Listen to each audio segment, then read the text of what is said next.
Biomass is produced from waste products in agriculture, such as straw, bagasse, or forestry, such as dried leaves, wood chips, and waste from livestock farms and poultry.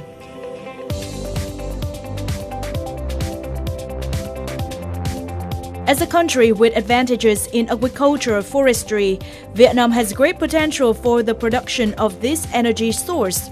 Biomass from agriculture and forestry can produce the equivalent of 10 million tons of oil per year. Potential annual biomass energy is estimated at 10 billion cubic meters.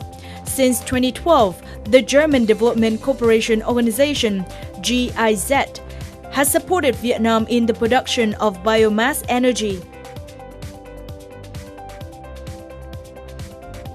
According to the experts of the two countries, biomass not only solves the problem of energy, but also very useful in waste treatment and environmental protection. Hence, according to scientists, biomass is vital for the energy needs of the future.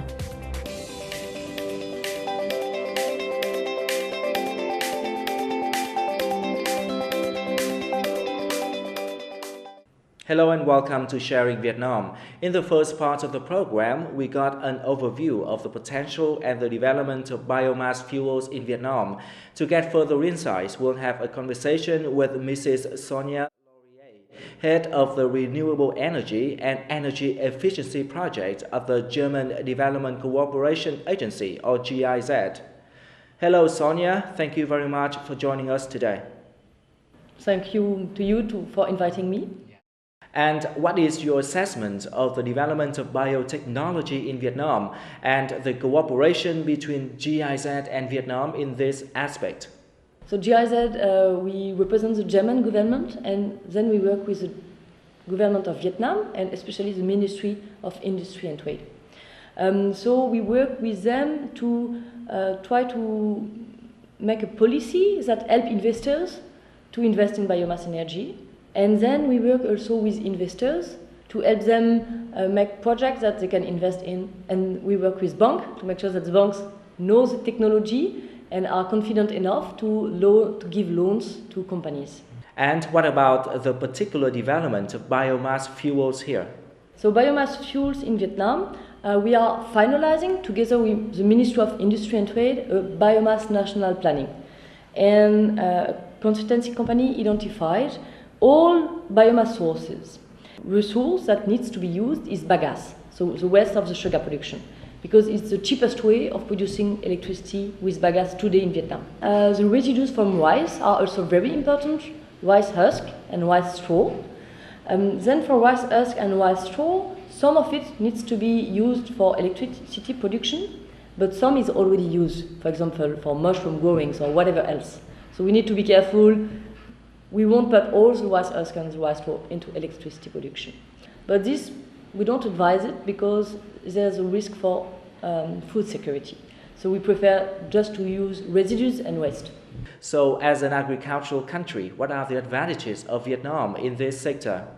I mean, Vietnam is an agricultural country, so the biomass is used a lot for more in the traditional way, for heating and also for some industries. But Vietnam has still a long way to go to use biomass in a very modern way for industry, as it is done, for example, in Asia. China is third worldwide, Japan is fifth in terms of power production from biomass. And I think Vietnam, the government of Vietnam has put ambitious targets. So in the next years, I hope Vietnam will take up the biomass energy. The leading industry in Vietnam for biomass energy is the sugar industry, because the sugar industry, they produce heat and electricity already today for their own production process. And the first sugar plant have already started producing electricity that goes into the grid and then can be used for other people.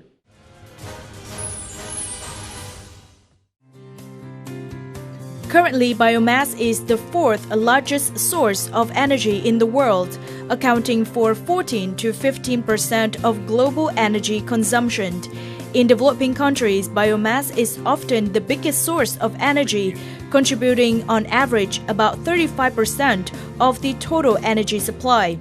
According to the National Master Plan for Power Development, the Vietnamese government has set a 1% target share of electricity produced from biomass in the total power generation capacity in 2020 and 2.1% in 2030. That is the main topic discussed in the conference on biomass and byproducts of energy consumption, which took place at the Hanoi Universities of Science and Technology. The workshop has the participation of GIZ, Ministry of Agriculture and Rural Development, and a number of German enterprises and universities active in the field of biotechnology. That there is a huge potential in biomass. And in Europe it's completely different.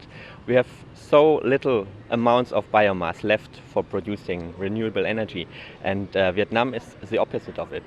The Fraunhofer Society, where I come from, is a society that supports in bringing in scientific results into the market.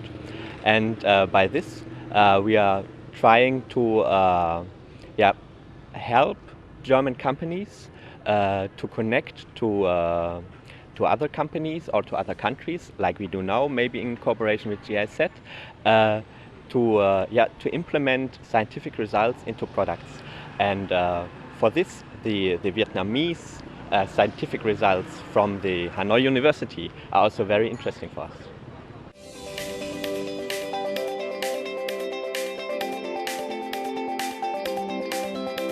For years, Hanoi University of Science and Technology is emphasizing research and development on renewable energy sources, including biomass. This energy sector is a combination of different subjects related to heat, electricity, and environment, which involve the contribution of the Institute of Food Technology, Institute of Chemical Engineering, Institute of Science, Technology and Environment, etc. Along with that, the university also prioritizes the cooperation with German organizations and businesses to share experiences in research and biomass energy production.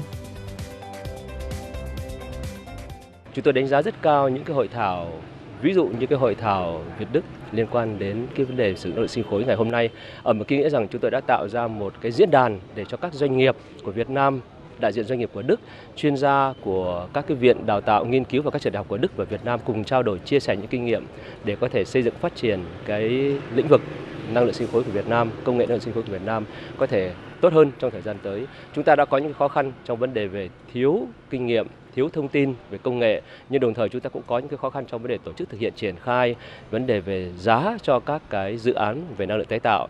Thế thì rõ ràng những rào cản kỹ thuật của chúng ta có thể là sẽ được giảm bớt khi chúng ta có được cái sự chia sẻ kinh nghiệm từ phía các chuyên gia từ nước ngoài. In Germany, the Renewable Energy Law taking effect since 2000 has launched a mechanism to prioritizing the source of renewable energy such as solar, wind, hydro, biomass and geothermal to the national grid. Electricity production from biomass is also developed with 4,600 factories of a total capacity of 1,700 megawatts per year in 2009. In Vietnam, biomass, renewable energy, is still a relatively new, undeveloped field with modest proportion compared to the total energy supply of the economy. Hence, the seminar on biomass and byproducts in energy production at the Hanoi Universities of Science and Technology has contributed to the dynamism of biomass energy development in Vietnam.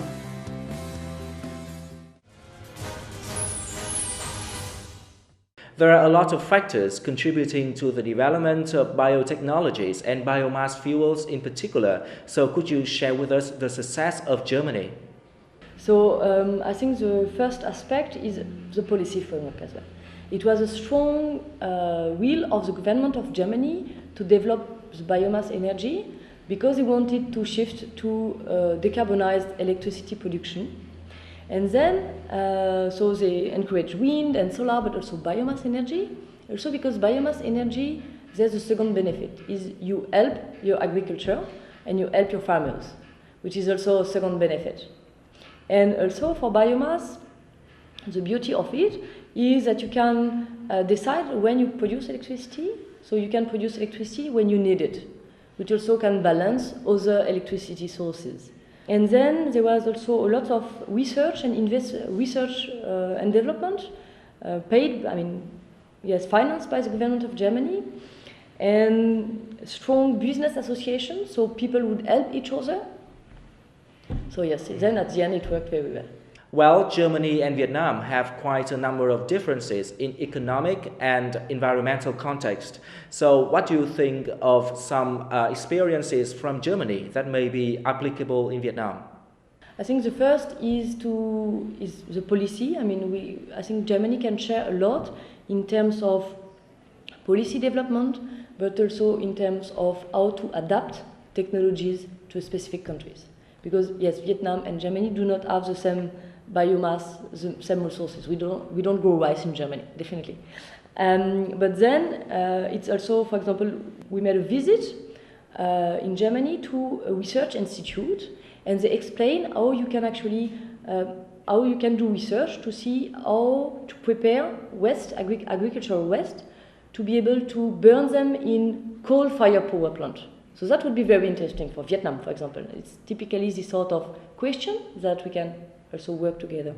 And what do you think of the role of Vietnamese government? What can they do to boost the development of biomass fuels in terms of training and research? So training of the investors, definitely. And especially in Vietnam, investors might also be people who do not work in electricity. So that will be the sugar industry, it will be the timber industry, it will be rice mills. So they need a specific attention and specific plan. What the government can do also is to help university exactly to that, to do research. How can we co-fire, what we call co-fire, burn biomass together with coal? How can we integrate into the electricity mix this biomass? So yes, there's a lot of things to do for the government, but there's also lots of things to do for investors. They need to be courageous, and it's a new subject, so they need to be really firm into their motivation to go into biomass. And finally, could you share some information on GIZ's plan to further support Vietnam in this sector? So right now we are working with MIT on a national biomass energy planning. So it's identifying resources all over the country.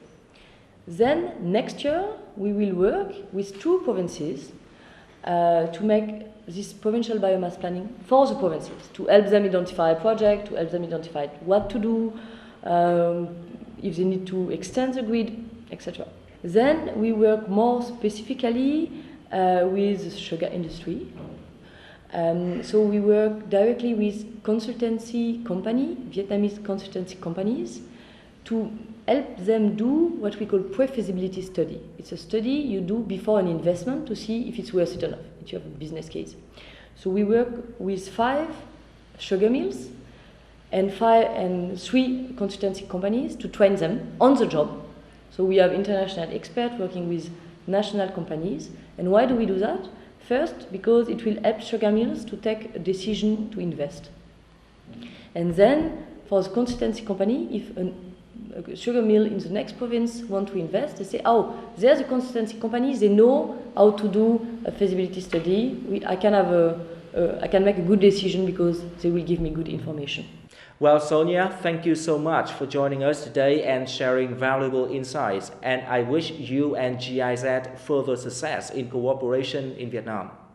Well, that's all for our Sharing Vietnam today. Hopefully, with the active support of Germany and international partners, Vietnam will make strong progress in tapping the potential of biomass in the country. Thank you for watching and see you again next time.